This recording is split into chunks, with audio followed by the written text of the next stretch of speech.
Yadımıza gəlir uşaqlar, biz feodal dövlətləri keçdik. 5 dənə feodal dövləti. Şirvanşah, Saci, Salari, Rəvvadi, Şəddadi. Biz bunları keçəndə bir cümlə işlətmişdik. Demişdik, bu dövr Azərbaycanda feodal pərakəndəliyi dövrüdür. Belə bir cümlə demişdik. Yadımıza gəlir. Feodal dağınıqlığı demişdik. Nə demək idi o? Mən də onu soruşacaqdım. Yəni, bax, təsəvvür elə Azərbaycan ərazisidir. Bax, xəttinə baxıraq, dost olmuşsundan xəttinə baxırsan. Azərbaycan ərazisi, düzdür? Vahid Azərbaycan. Amma bir dənə dövlət yoxdur, bir neçə dənə dövlət var. Burada Şirvanşah var, burada Şəddadi var, burada Sadi, Salari var, burada Rəvvadi var. Hərə bir tərəfdə dövlət yaradır. Görürsən, vahid dövlət yoxdur, dağınıqlıq var. Hərə bir tərəfdə özünə dövlət yaradır. Bax, buna deyilir feodal pərakəndəlik. Yəni, bir dənə dövlətimiz yoxdur. Hamısı Azərbaycan ərazisindədir. Hamısı bizimdir, amma bir neçə dənə dövlətimiz mövcuddur. Bax, bu adlanır uşaqlar. Azərbaycanda feodal pərakəndəlik dövrü, düzdür? Və biz feodal pərakəndəlik yaxşı bir şey deyil, bunu demişdik. Çünki niyə? Hərə bir tərəfdə özünə dövlət yaradır. Hərənin öz qanunları var. Hərənin öz şeyi var, dövləti var, öz hökümdarı var. Ona görə də birlik yoxdur. Birlik olmadığı üçün xarici dövlətlər bizə tez-tez hücum edirlər.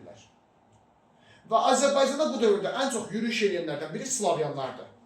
Slavyanlar eşitmişsiniz də, bu məsələn Ruslar, Ukraynalılar, indi Xarvatlar hamısı Slavya gedir. Məsələn biri gözümüzü qarşıladı Slavyan nümayəndəsi. İndi Slavyanlar uşaqlar, indi Ruslar deyək də, tez-tez Azərbaycan ərazisinə hücum edirdilər.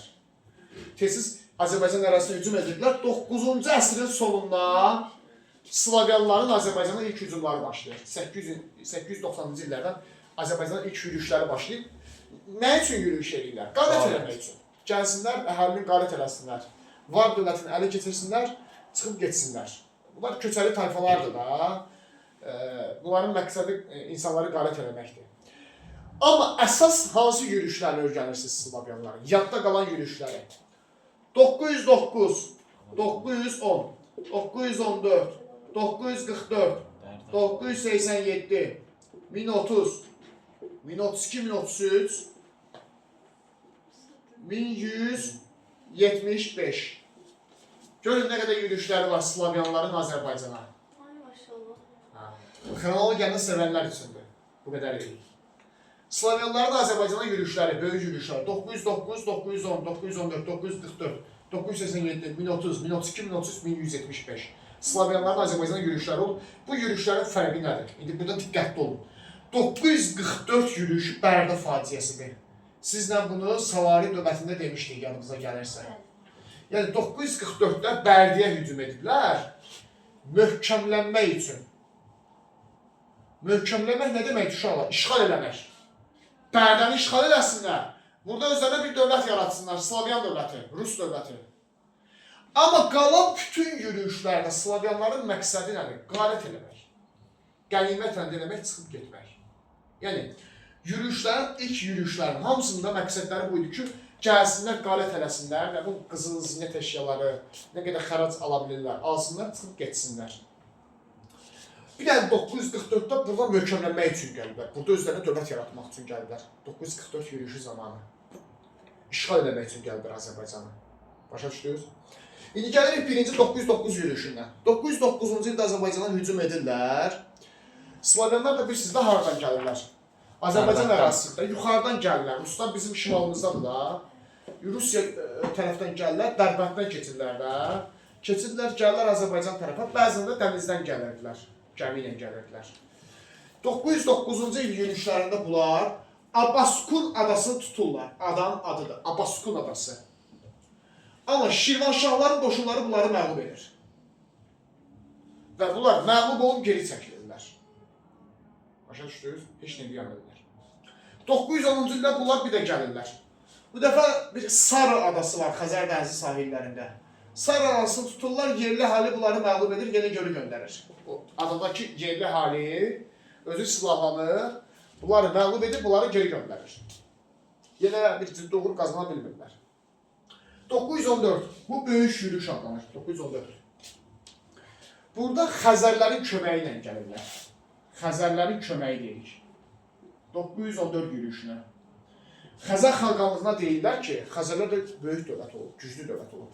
Xəzərlərə deyirlər ki, bizə yolu aç. Çünki Xəzərlər də bizim şimal qərbimizdə idi. Xəzərlərə deyirlər ki, bizə yolu aç, biz gedək Azərbaycana girək. Nə qənimət ələ keçirsə, yarısını sənə verəcəyik. Xəzərlərin köməyi ilə gəlirlər, amma yenə heç bir ciddi uğur qazana bilmirlər. Yenə məğlub olub geri çəkilirlər. 944 ən vacib yürüyüşü, Bərdə faciəsi olan yürüyüş. Bu dəfə qəti şəkildə gəlirlər ki, biz böyük uğur qazanacağıq Azərbaycanın yürüyüş zamanı. Hansı uğuru qazanmaq istəyirdilər? Deyirdilər, gedəcəyik, Bərdəni tutacağıq, Bərdə şəhərini işğal edəcəyik, orada həmişəlik qalacağıq, özümüzə bir Rus dövləti yaradacağıq. Bərdədə Rus dövləti yaradacağıq. Deməli, Rus dövləti.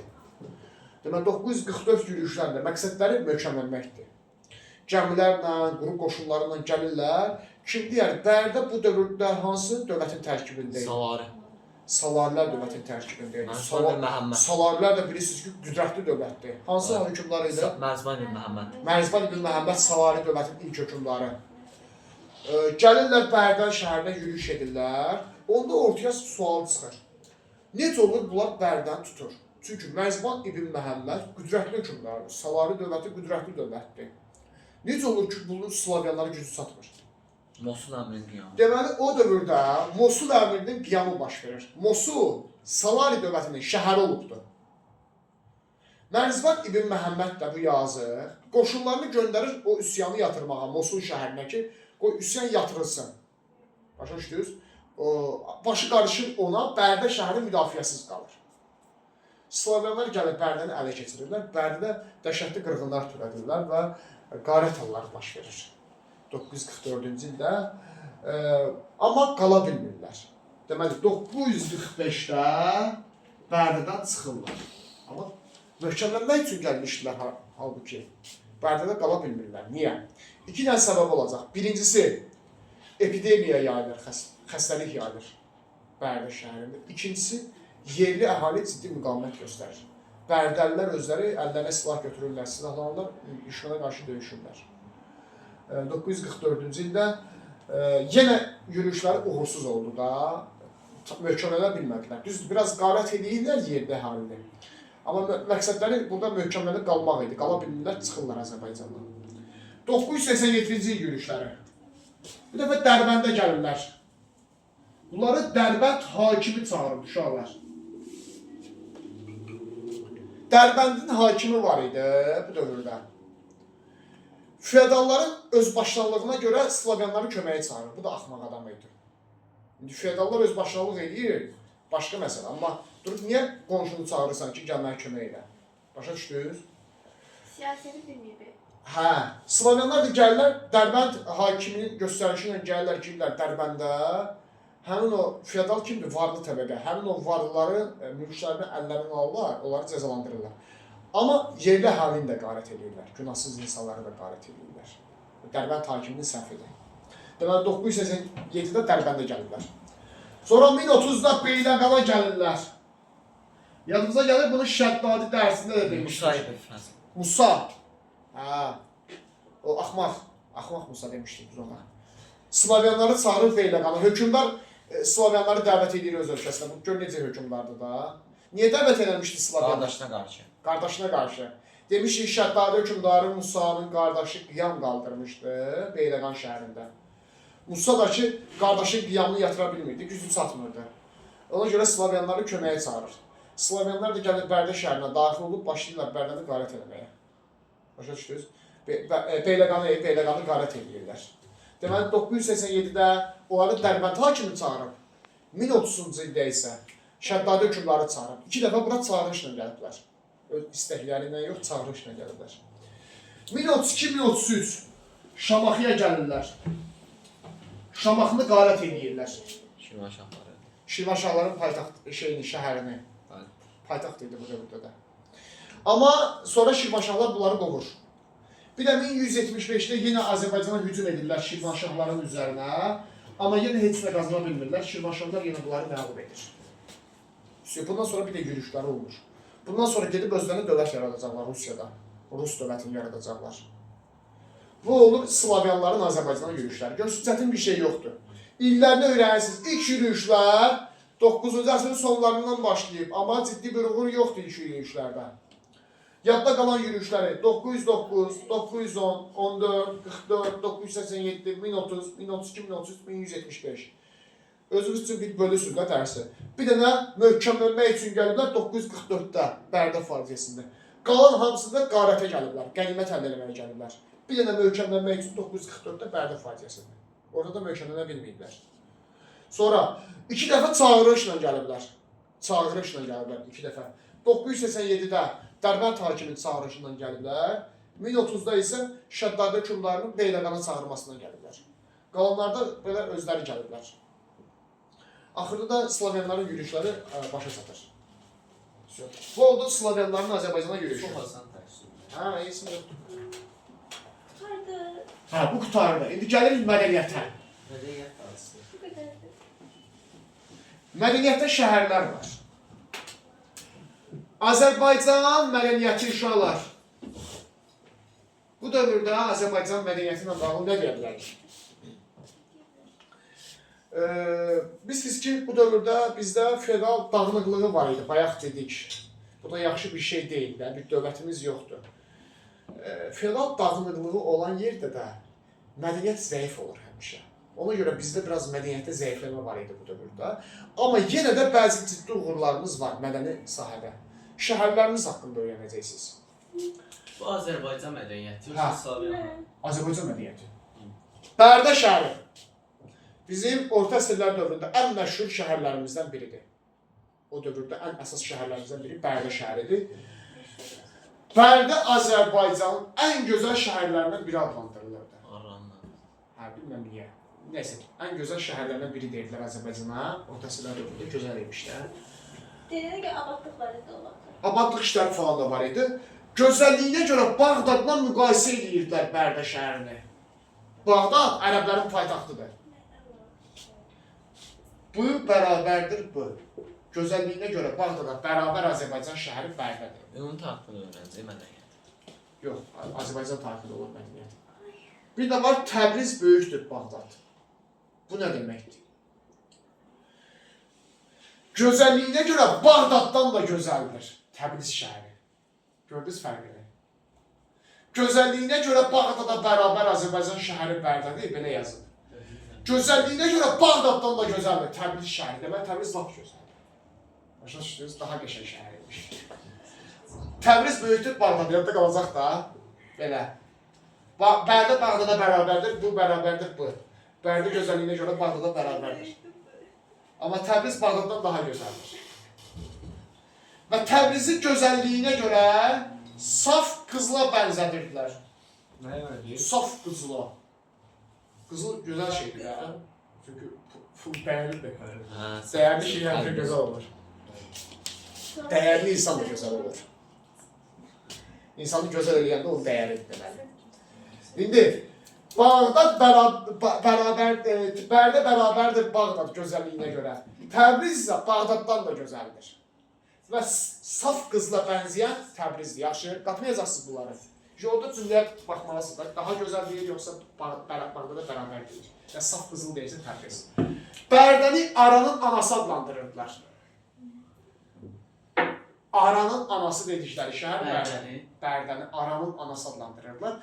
Bir də Bərdədə Kürki bazarı var idi. Bazarın adını yadda saxlayın. Kürki bazarı çox məşhur bazarıymış. Düşünün ki, şərqdə ən böyük bazarlardan biri Bərdədə şəhərində idi. Kürki bazarı. Hər şey var idi o bazarda, elə deyirlər. Bizim Basboy bazarı kimi. Əfsanə Basboy bazarı. Yaxşı var, kasımın yeri. Bit bazarı. Ha, bit bazarı, ha. O biraz Azərbaycan. sabunçular, ha. Sabunçular olur. Sən get altı bazara get ora səhərsən. Görəcəksən, yəqin olmamısan orada. Əsl kasımın yeridir. Bir də meyvəli məlli. Ha, meyvəli. O dövrdə də Kürki bazarıdır bu. Bərdədə Kürki bazarı gözəlliyinə görə. Amma bayaq dedik axı Slavyanlar Bərdəni tutublar, dağıdıblar 944-də. Bax, həmin Bərdə faciəsindən sonra Bərdə şəhəri əhəmiyyətini itirir. Belə bir cümlə var. Kürki bazarı da öz əhəmiyyətini itirir. Slaviyalardan sonra. Yəni Bərdəni təriflədik 944-ə qədər. 944-dən sonra yox. Sabunçu bazarında heyvansa satırlar. Yox, dəyişik şey. Şurada şeyler satılır. Yox, yəni şeydir. Yəni heç olmasa bir heyvan. Nə Yox, tədir? yox, malqara bazarı. Bu şey elə bir şey yoxdur. Yox, malqara bazarı. Xidmətlə bir bazara getmişdim. Orada illegal idi. Ha, elə şey satırlar, ha, düz deyirsən. hə deyirəm. Ha, Dovşan ha, ha. Hə. Elə şeylər olur. Elə yox, dovşan boşan ondan söhbət gedir. Düz deyir, dovşan falan olur. Nasıl oynamıyor? Onda Yox, olmuşam. bit bazarında. satışlar. Onda orada olmuşam. Şah vaxtı yadıma gəldi. 6 yaşında zaten. Təbriz gözəlliyinə görə Bağdaddan da üstündür. Deməli, Bərdiyə baxdıq. Bağdada bərabər gözəlliyinə görə. Aranın anası, bir də Kürki bazarı Bərdədir. Təbriz isə Bağdadan daha gözəldir. Saf qızıla bənzəyib Təbriz. Sonra şəhərlərimiz hələ var. Dərbənd. Dərbənd bilirsiniz də paytaxt olmayıb bizdə heç vaxt. Amma Dərbənd liman şəhəri olub. Və birinci liman şəhəri Dərbənddir. Azərbaycan ən böyük liman şəhəridir. Liman nədir? Gəmilərin dayandığı yer.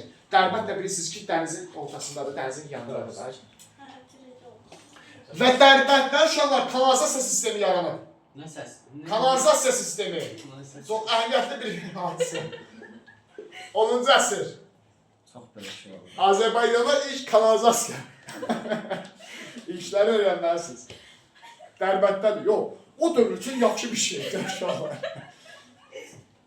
O dövr üçün böyük bir yeniliklər. Minilər var kanalizasiya sistemi. Bizdə elə məhəllələr var, indi də kanalizasiyası doğru düzgün işləmir. Dərbətdə 10-cu əsrdə var imiş. Düşür ha bu. Öyrənin. Yazdım narahat oldu. İşə bak kanalizasiya. Bəli. Və liman şəhəridir Dərbənd. Həqiqətən düşür bu. Mənə düşmür. Hadisə. Vacib şeydir, sən nə dersən? Elə belə şey deyil, Azərbaycanda ilk. Bakı. Bakı ikinci liman şəhəridir. Bilirsiniz ki, Bakı da dəniz kənarıdır. Bakıda da gəmilər falan çox olurdu. Amma birinci liman şəhəri Dərbənddirsə, ikinci liman şəhəri Bakıdır. Yaxşı. Bir də Bakıda neftinlə məşhur idi, həmişəki kimi. Neft bulaqları var idi Bakıda deyir. Sonra şəhərlərimizdən Şamaxı, Şəkil həmişəki kimi ipəyi ilə məşhurdur. Bunu hamı bilir də. Hər ikisi ipəkçiliyi ilə məşhurdur. Yum zorablarınla. Bakı ikinci liman şəhəridir və nefti ilə məşhurdur. Sonra şəhərlərimizin içərisində əsas bunlar idi da. Hə, tutardım. Bir də Tiflis qaldı. Tiflis hamamları ilə məşhurdur. Mən Tiflis bizim idi ki. Hə, o dövrdə Azərbaycan şəhəri idi. Həqiqi var ya. Hə. Tiflis deyəcək. 1121-dən sonra Gürcü şəhəri olacaq. Gitgor döyüşü. Hamam nə tərəf? Hamam komplekslərindən. Hə elə. O Romada yaranmışdı ilk hamamlar. Hə bildim. Şərqdə hamamların ən məşhuru Tiflisdə idi. Orada bir cümlə var Tiflisdən bağlı. Konspektdə də qeyd aparmışam. Yazılıb ki, suyu otsuz qızdıran hamamları ilə məşhur idi. Nə tərəf? Suyu otsuz qızdıran. Otlama ehtiyac yox, isti gəlir yalnız. Mən başımı qarışdırıram bir baş. Ayxan deyir ki, suyu otsuz qızdırılır. Otsuz qızdırılır. Yəni istidir. Su nə tərəf olsun məsələn? Nə bilim, təbii soyulmuş da istiflənmiş bulaqdan. Ya da yerin altından çıxırmış. Bulaqdan isti su da gəlirmiş. Nə bilim, Tiflisdə elə deyirlər. Gəlirmiş. Yox, ola bilər. Coğrafiyada deyəsən buna geyzerlər deyirlər də. Yes. Hə, geyzerlər. İsti su axıcı, bəlkə belə haftu gələn bir sular olar. Hani gəlir və Tiflisdə gəlir. Get gör. Allahın möcüzəsi deməli. Hə. Deməli, hamam kompleksləri ilə məşhur olan Tiflisli suyu otsuz qızdırılan hamamları ilə məşhur idi. Görürsünüz, hər şəhərimizdə bir yenilik var. Nəsə var. Bu oldu bizim şəhərlər.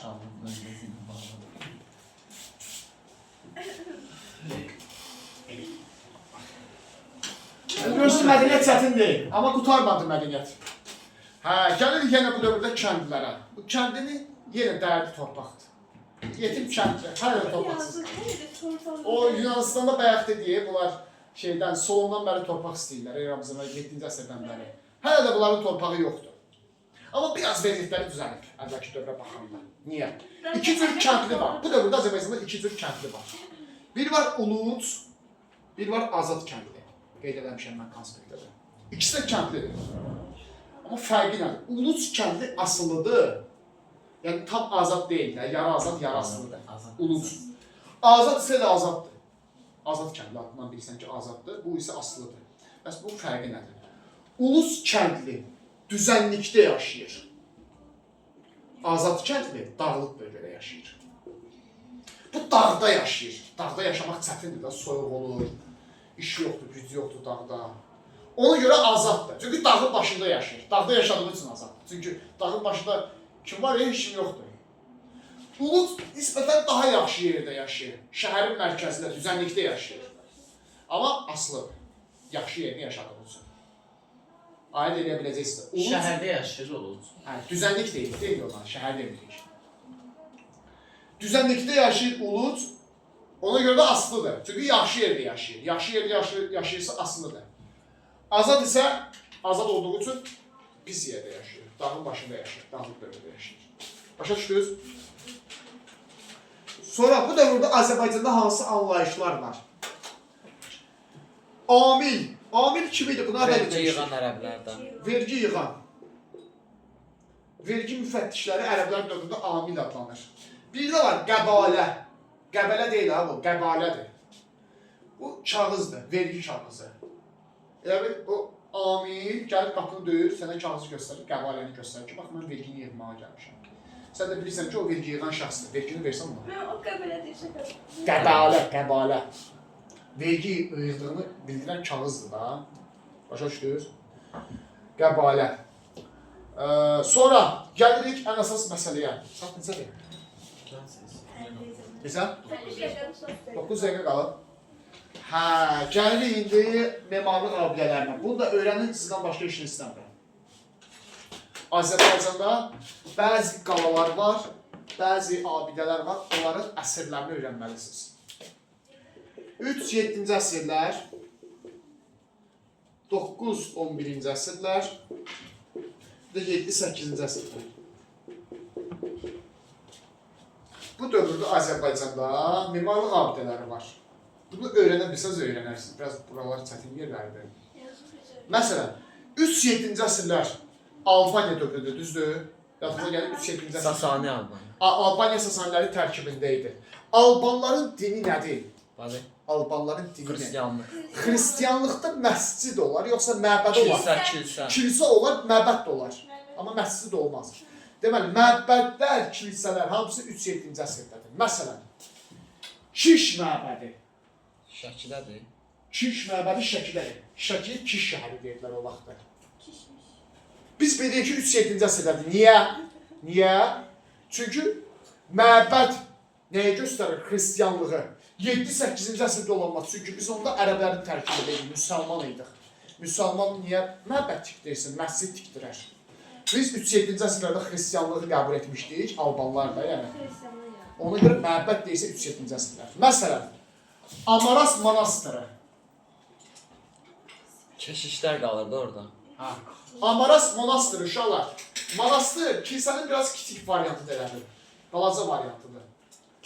Bu da 3-7-ci əsrlərdədir. Amaras monastırı. Xocavənd rayonunda. Hardan bilirik bu 3-7-ci əsrlərdədir uşaqlar? Monastır sözündən. Monastır 3-7-ci əsrdə olur. Albaniyaya görə həm də. Hə, Albaniya dövründə. Albanlar xristianlar. Monastır xristianlıqda olur. Xristianlıq abidələri 3-7-ci əsrlərdədir. Zamanşir qalası. Zamanşir kim idi uşaqlar? Yadınıza salın. Albaniya hökmdarı Mehranilər. Hə. İlləri nə vaxt idi Zamanşiri? 642-681. Albaniyanın hökmdarı 7-ci əsrdə, düzdür? Orada Cavanşir qalası 7-ci əsrdə olardı, 3-7-ci əsrlərdə. Dərbənd səddi. 3-7-ci əsrlər, gördünüz? Bu 3-7-ci əsrlərin memarlıq abidəsi. Bir də Çıraqqalı olacaq. O da 3-7-ci əsrlərdə olacaq. 7-8-ci əsr.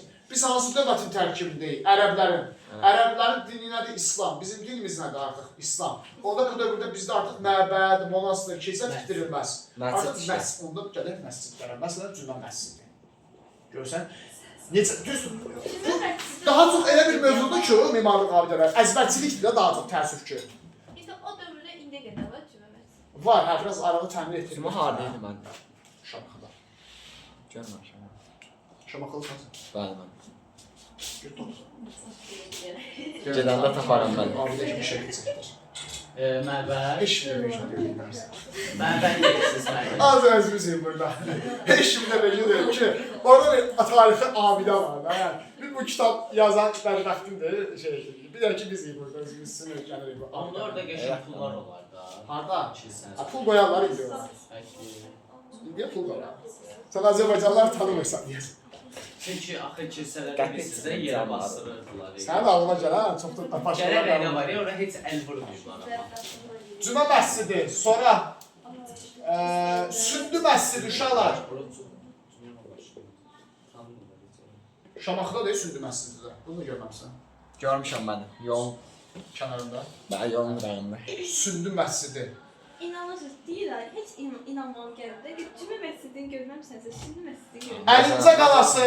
Bu da Naxçıvandadır. Bunu yaxşı öyrənin. Əlincə qalası Naxçıvanda. Onu görmüşəm. Şəkil Böyük bir görmüşəm qalan mən. Əlincə qalası. Gələcəkdə bu qalan adını çox çəkəcəyik.